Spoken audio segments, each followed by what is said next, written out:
So our musicians are setting up, and I just want to tell you kind of like the flow of our little activities today. So I'm Marie Boucher, Poet Laureate of Monterey County. Delighted to invite you to the Middlebury Institute Garden for this celebration of Earth Day. We'll have in a few minutes some lovely classical music, a couple of pieces by our classical music club participants who will be graduating soon. They've been with us for a couple of years, and they graced our events several times. So I'm really grateful that Anson and Aaron will be with us today. We have a love letter to Mother Earth. It's a collective love letter that anybody can contribute to at any time. We have poetry books, and we have art, and we are going to be just kind of going with the flow and inviting people to contribute, spontaneously.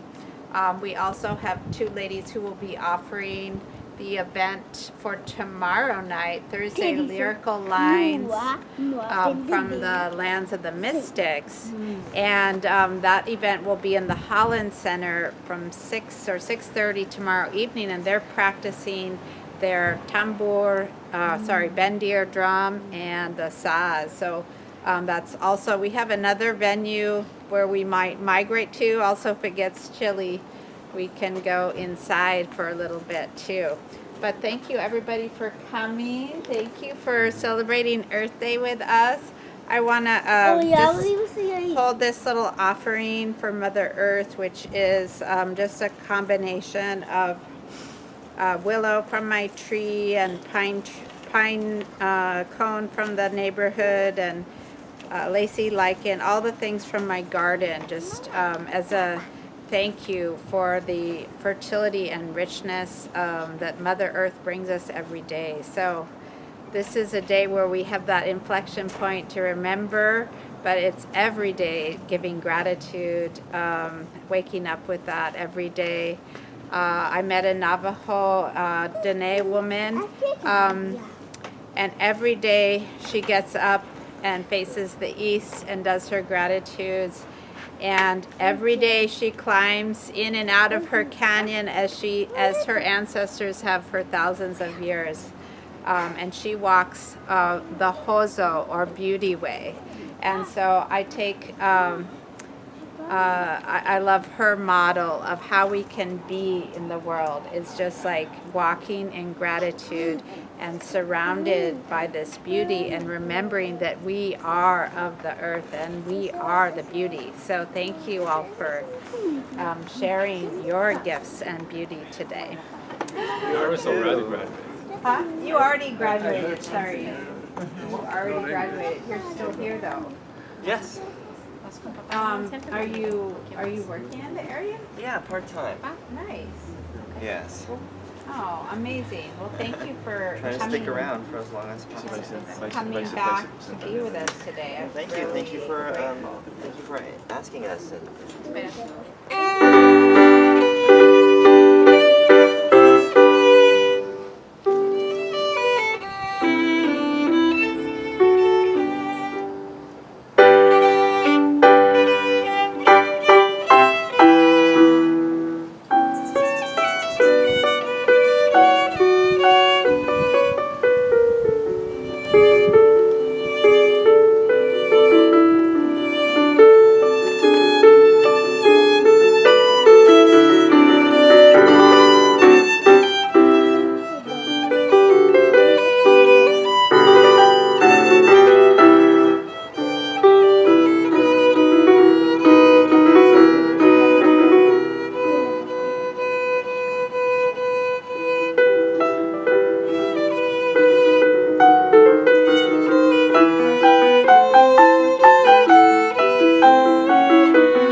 Beautiful. Could you tell us the name of that piece? Sonatina from Devotion. Oh, yes. Say it again, please. Beautiful. Sonatina. Sonatina, like a sonata, right? Sonatina from Dvorak. Dvorak.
Wow. Bravo, bravo. And this one is called? Morning Song by Edward Elgar. Beautiful. Merci beaucoup. Chez. That's You all. have, you have, that's it, right? Yeah. Okay. Thank you. Thank so you much. so much. Beautiful. Erin and Anson, graduate, almost graduate from the Middlebury Institute in translation and I'm in translation and localization management. translation, and you're Teaching foreign language. teaching foreign language. Awesome. Thank you so much. Thank you. All right, so now we're just feeling so refreshed and ready for a poem. Trish, do you have something for us today? Oh, I do. No pressure. I know. I chose one that I thought had an apt theme of the garden. This poem is called Once the Garden Begins, after Yusef Kumanyaka. I hope the spade saved you. Nobody knows this little rose. It's best you learned to coax chrysanthemums into prose before the war. Wending your way through kitchens, you beribboned and tendered scraps into possibility, never too late. Yellow weather had started unfurling fair houses from the sun. Forever is composed of nows. But time was an iron trowel, ink against loam, as you scribbled and scratched out rows. Now we strain to heed you. Once the garden begins to green itself, can the yield be stopped? No more slanted truths for easily dazzled eyes.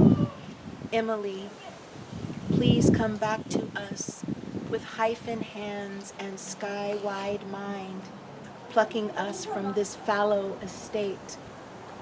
Whoever said poems nest deeper when soil is turned is right.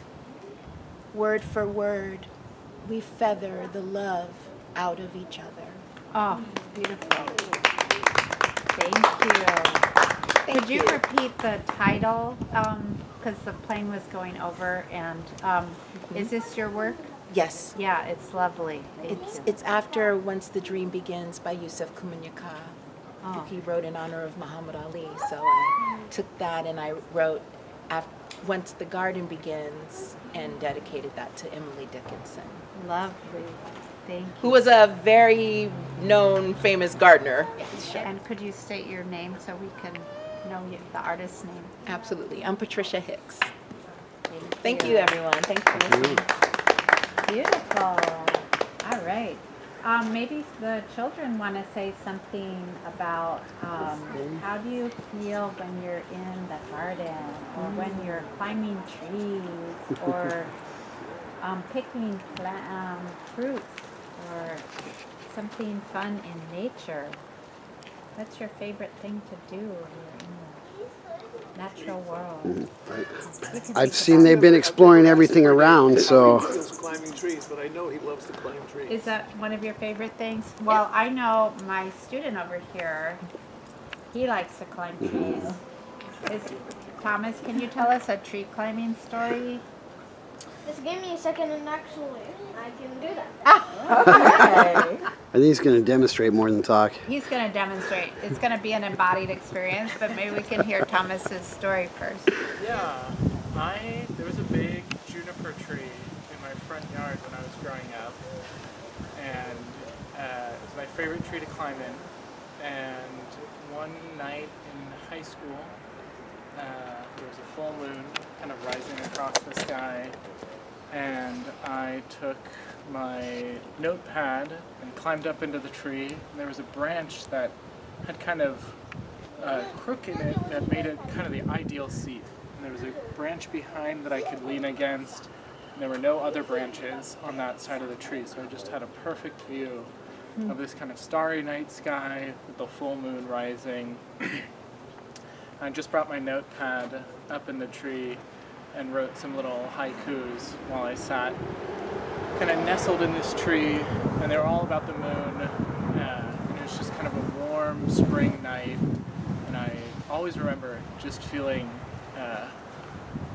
kind of swaddled by the tree, but also feeling it kind of rock. It was almost soporific. It was like I was gonna be lulled to sleep by this tree, but it was I loved the combination of this full moon that allowed me to see and write by with this kind of dark, very fragrant tree. So lovely. What a beautiful image. Thank you for sharing. And you said it's a juniper tree? Yeah. Where did you grow up? From Virginia. And we want to see the demonstration of climbing. Now this is live action. Yes. Oh, there my he goes. It's quick. All right. Oh, wow. Good job. Wow. Nice. Careful. How'd you get so tall? That was easy. Wow. How does life look from up there? I have a much better view. I bet you do. See everything. I've been I'm 6 years old and I've been tree climbing for about 3 years. Oh. All right. Since you were That's 3? Wow. Yeah, pretty much. Wow. No wonder you're so Wow, confident. that's like Why a- don't you stay up there, Corday, because then you can see things in a different way. Okay. There you go. Kind of like the Sure, best yeah, in the right. house. You almost got your crook right there already. If I wouldn't break into 10 pieces, I would be tempted. I want to see from up there. It's pretty cool. Have the kinds of trees that you climb changed since you were 3, or are you climbing kind of the same trees? There's this one tree that they haven't cut down in a long time that I sit in once. I'm sure if you know where Paraiso Park is. Yeah. There's this tree there that. Redwood. Yeah. Oh. And I climb and sit up on. I've climbed higher over the years. Okay. It's a hard tree to climb. Yeah, but I've climbed all the way to the top. Wow. And safely back down. Talk about Do you need help expert. getting down because there's nothing to hold on? I got it. He's an expert. Rana has a poem. Yeah. Yay. Unfinished poem. It's not a poem. It's just some feelings on a piece of That's a paper. poem. So this poem, not poem. In Arabic, it's called shar. Shar is feelings, right? So anything that you feel doesn't have to be a poem necessarily. It's just like you put your words into something and then you show it. So Marie had last semester a beautiful event, and it was about a movie about Eternal Song, and you can talk more about it, but it's about indigenous lives, and I don't know, you can tell more, but I was inspired to write something. I felt like I need to say something. So tonight, or today, I want my fears to fill every spring. I want to wander among the trees and howl with the choir of coyotes. I want to listen to the murmurs of the leaves and the echoes of the distant streams. I want to sit on a branch next to an owl and gaze at the stars, jewels of the sky. I want to flit like fireflies and dance upon an evening primrose. I want to step into a land of ferns and let their blades comb my hair. I want to feel the dew running down my body and the kiss of the wind imprinted on my cheek. I want to close my eyes and follow the light of the eternal song. Shukran. Shukran. Beautiful. So fun. So The Eternal Song is a film series that I highly recommend to all here. It's the first film, The Eternal Song, documents 13 indigenous tribes around the world. And then they realized they have so much good footage that then they made an individual film of each group. And so they have so far shown the master film, The Eternal Song, and then they have shown the film about, it's a tribe in the kind of what we would call British Columbia.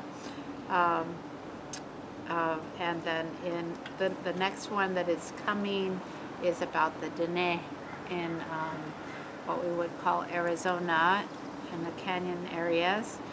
They have shown films about Brazil was the most recent one. And let's see, where else did we go? There was another film in this series that's already been released, but you can, all the content is both streaming online and there are showings in different theaters. There's a venue in Santa Cruz that's been very faithful about bringing each of their events. It's the Center for Nonviolent Communication, I think it's called. Yes. They're really good. And then I brought one last November and we had a packed house. It was lovely. They're what is in common with all the tribes is just their reverence for the earth. Thank you, Erin. Have a great day. Happy Earth Day. You too. So they're just like that deep-rooted connection is very consistent across all the indigenous tribes. I mean, it's no surprise. But then what also is a recurrent theme is just like what they've had to endure through colonization, and that also has hit across all tribes.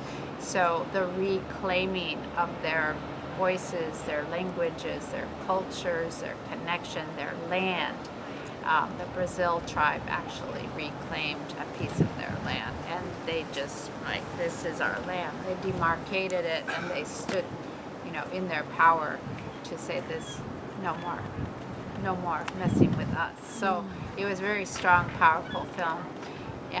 So I recommend it. Yeah. Howard. I'm a teacher, and I always felt that the Pledge of Allegiance Oh gosh. left me a little bit longing for something to supplement it. Yes.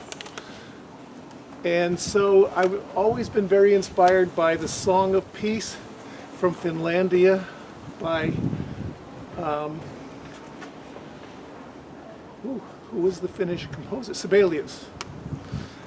And I don't know if you know that song. Oh my goodness. Not yet. Not until you hum a few bars. This is my song, O God of all creation, a song of peace for lands afar and mine. This is my home, the country where my heart is. Here are my hopes, my dreams, my holy shrine. But other lands have sunlight too and clover, and skies are everywhere as blue as mine. Oh, hear my song, thou God of all the nations, a song of peace for their land and for mine. Very well. So out of this inspiration, I wrote a supplement to the Pledge of Allegiance, and it's called Blessing on Our Land. Bless this land that blesses me, our mountains, forests, fields, and streams, farms and towns and cities great in our 50 fantastic states. Bless our mountains, streams and stones, and creatures that therein find homes. Bless all of nature. May I stand to serve it and preserve it. Bless our friends and families, all folk on earth, where'er they be. Thank you. That just, I didn't really think to do that until just a minute ago. So, but this is what I wanted to read. I go way back, and I remember 3 Mile Island, 1979. I happened to be living in Berkeley at the time. And this is called Around 3 Mile Island. Silently, it's spring, and squash wings bust the earth. The worm is amazed that I can lift a little rock. There are little things for me to notice, like the sky, and the way the sun colors the redwood shingles according to its angles. Around the garden are major issues concerning the fate of snails, how to escape barbarism, but still survive. The nuclear harm is burrowing into everything. Newspapers can't cover it up with low estimates. This is too big. It cuts too wide and sinks too deep. That this is the earth. And it is us, and now, as we sift the first rubble, we begin to remember it was very long ago, buried down deep in our core. Thank you. Tell us your name one more time. Howard Schrager. So my name is Cynthia, and I am a retired person enjoying discovering my more bohemian self after 40-some years of self-discipline. Come on. So writing has been something I've always found joy in doing. There's something about playing with words that really speaks to me.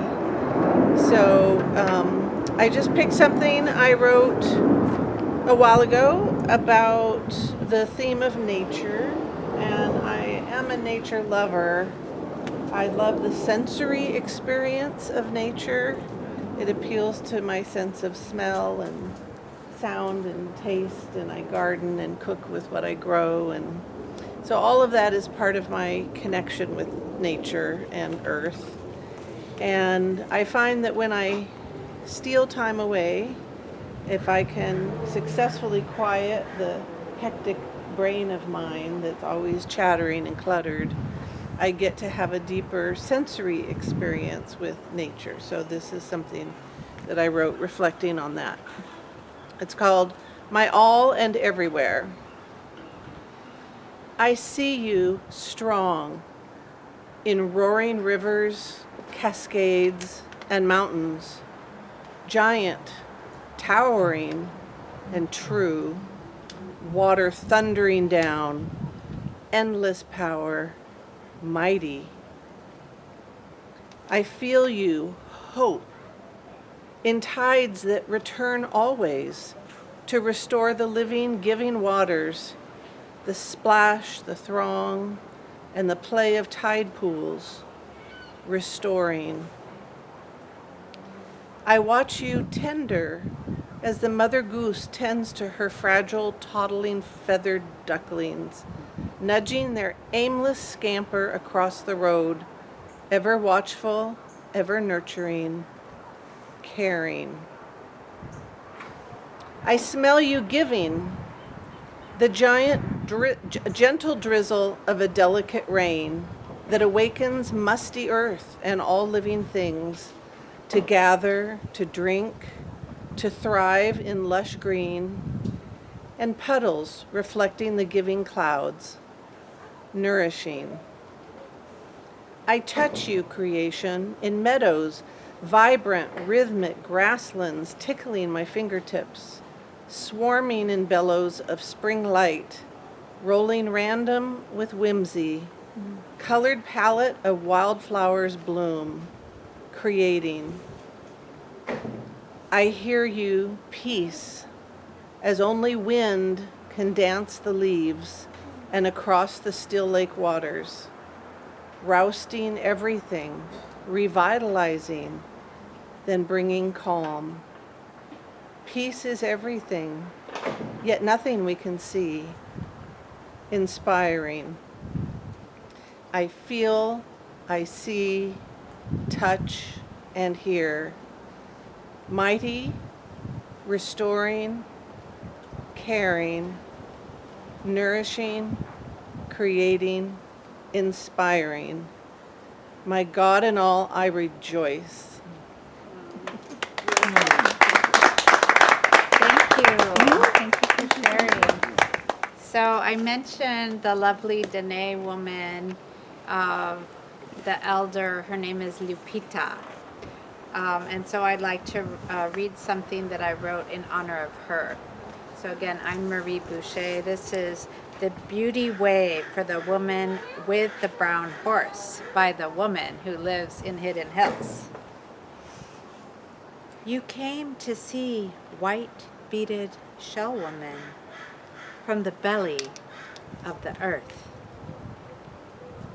From your canyon where thousands of tears have been shed for those lost during the dim-lidded years. And now we are blessed with your stories, how the women climb the mountain to birth their babies in the birthing hogan on the mountain or on their way or on a horse, however the child was meant to come into the world. We are so grateful for your sharing of emergence, the sacred time of the coming into being of humans from the earth, and the beginning of story. Of course, the earliest time is that of the first stories around the fire from the belly of the earth. bring us medicine from your land of red rock. We greet you with abalone and calls from the sea. From white beaded shell woman who knows you as she resides in your veins. She's the one who helps you climb the mountain over and over again. We are humbled by your path, the beauty way, Hozo, and how you stand in hard times, only allowing yourself to cry for 4 days at the loss of a loved one. How the canyon holds your grief, but the children need your joy. Ya'ate, grateful for the messengers, the hummingbirds, lizards, all creatures who reside with you. We know them by their names here too. But we tuck ourselves in comfortable houses and with artificial heat and conveniences, so we grow more distant from their stories and our own. Your babies are placed in the middle of the universe, between two rainbows, to remember their place, to know they are sacred. And if doubt falls, Spider-Woman is there to weave her web so they can recall the origin stories as she's present to them all. You taught us not to abuse our tongues, that your people are born with corn pollen on their tongues, and this reminds them of their sacred responsibility. When there is ceremony, ritual, responsibility, daily reminders of the sacred, one can walk taller on the Hozo path without faltering. We are guided by your example, and we do not know how many generations it will take us to learn and remember, but we're practicing step by step. Perhaps if we go up and down our mountains, learn how to speak to coyotes and sage, wild sage, then maybe we'll grow closer to this knowing and reminder to greet the day in the east with reverence and say, thank you, Creator. We are blessed to be here today, another day on the beauty way. Thank you.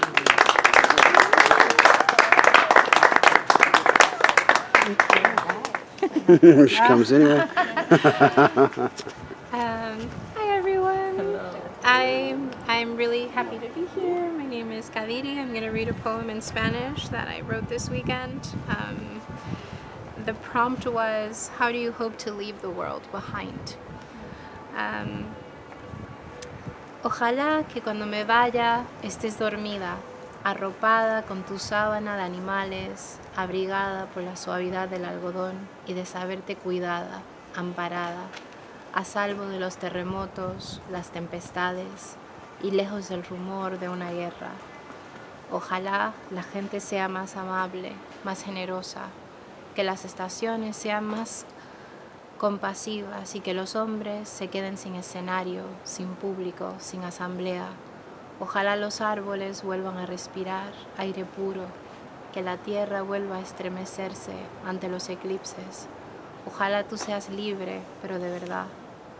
Ojalá todos vuelvan a soñar con el futuro, apostar por él, sabiendo que llegará antes que las bombas, los fusiles y las premoniciones nucleares. Gracias. Wow. Thank you. Gracias. De nada. Friday, she will be in Salinas, at the only bookstore in Salinas, downtown bookstore and records, from 6 till 8. She will be among other poetas, Adela Castillo, and Aidid Medina, the poet laureate of Fresno, and then of course Professor Kadiri will be joining us. So. Well, my name is Nüket Kardam, and yeah, my name is Oya Bolgin, and this is my instrument. It's called Bağlama. Yeah, we're gonna play it tomorrow. And sing. And this is bendir. It's also a Middle Eastern instrument. A frame drum.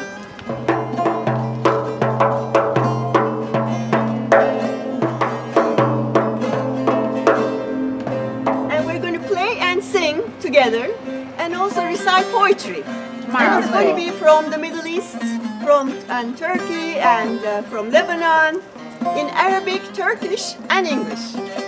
Tomorrow night. Tomorrow at 6:30 p.m. till 8 at the Holland Center of the Middlebury Institute. You're all very welcome. Let's sing and dance together.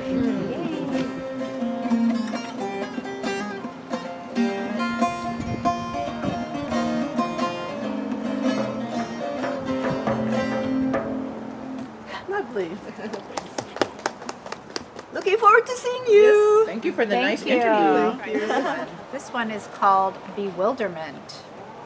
There are many guises for intelligence.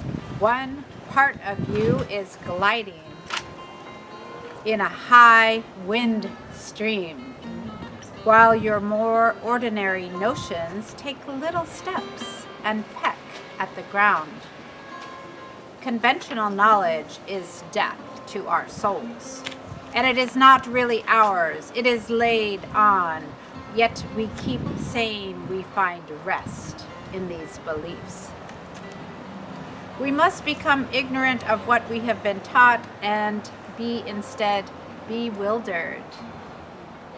Run from what is profitable and comfortable. Distrust anyone who praises you. Give your investment money and the interest on the capital to those who are actually destitute. Forget safety. Live where you fear to live. Destroy your reputation. Be notorious. I have tried prudent planning long enough. From now on, I'll be mad. I love it. Rumi, and he's from, this is like, he died in 1273. So imagine saying this in the 13th century. Wow. Be mad. I love it. Not much changed, huh? Not much has changed. Unfortunately. I love destroy your reputation. Yeah. It's just the most liberating thing to be reminded of. Yeah. This one is called Must, and this is from Light is Light Poems. This is an elder, Simon Ortiz from the Hopi Nation. I met him in January. He's a really dear elder man. Still reading in public, but he's getting up there in years. This is his poem called Must. We must live and decide for ourselves what our lives are to be. Each and every year, each day, each minute of our time on earth matters. We must believe in what we are doing. We must be sure of what we are doing in order to survive and be sustainable and go on and on and on. We must be sure of what we are doing as we live. We must be certain of what kind of life we are to live within. We must be sure to value the past, present, and future. We must respect, honor, and help others always and always. We must believe in love because without love, nothing is possible.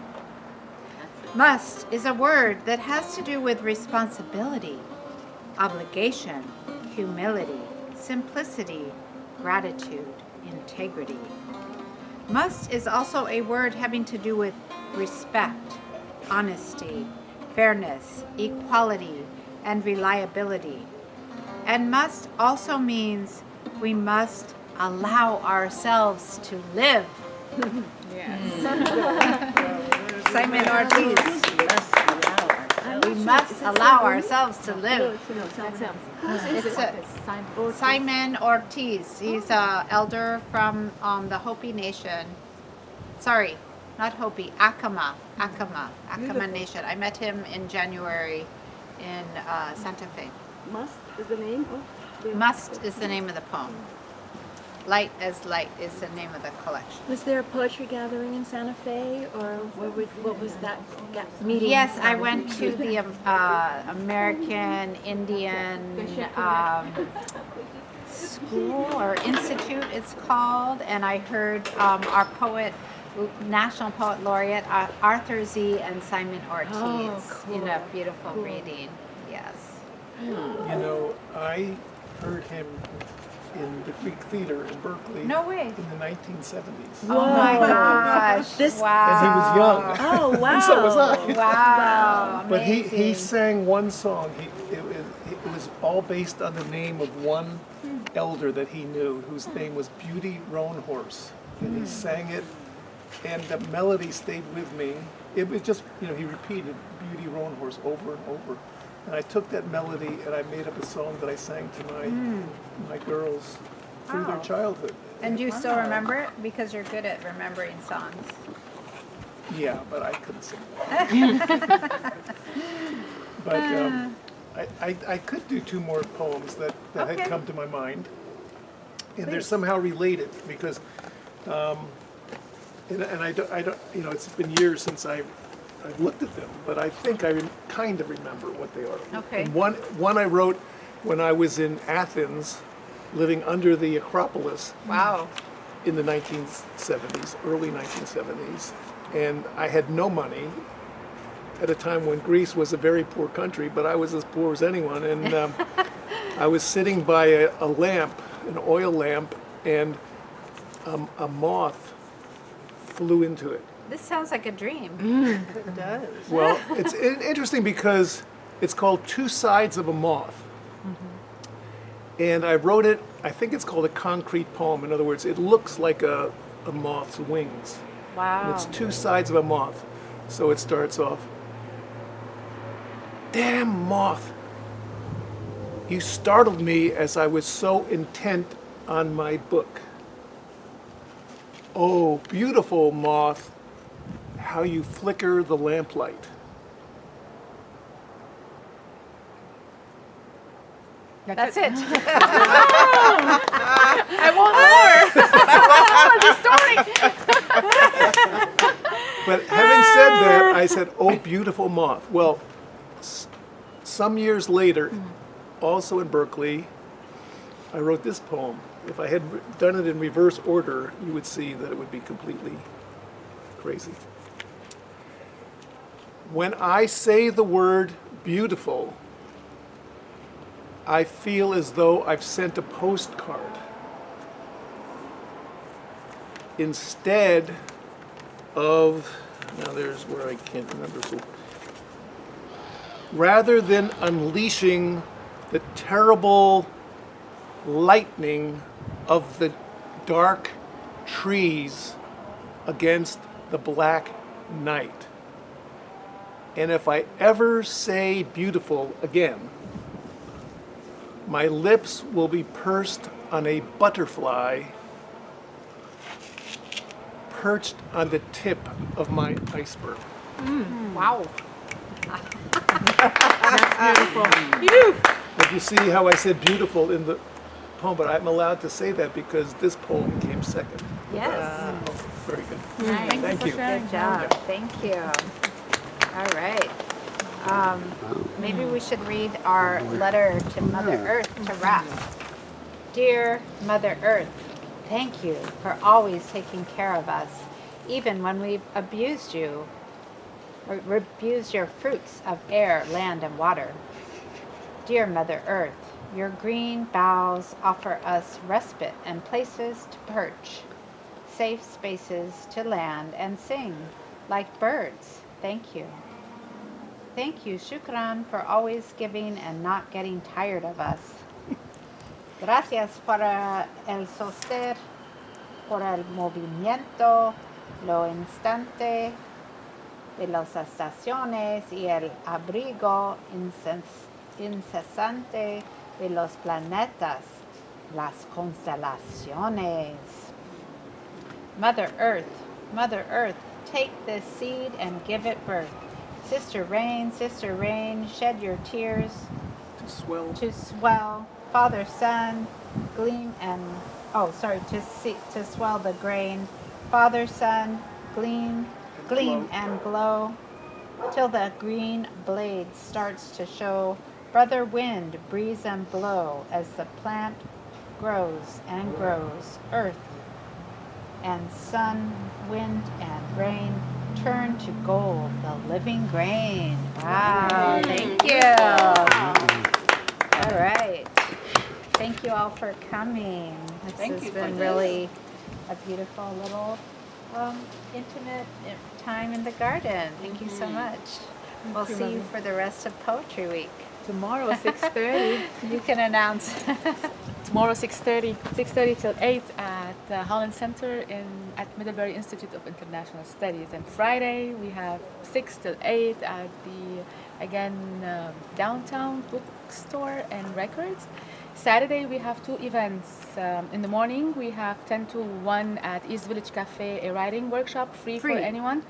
And at night, Marie has pushed me to be in Old Capitol Books. We're going to be, I don't know what, but we're going to be doing poetry. We're going to be poeting and poeting. And on Sunday, we have our regular monthly poetry gathering, international poetry gathering at East Village Cafe as well, from 3 till 5.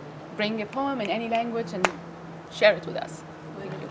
Thank you so much. Thank you. So nice seeing everyone.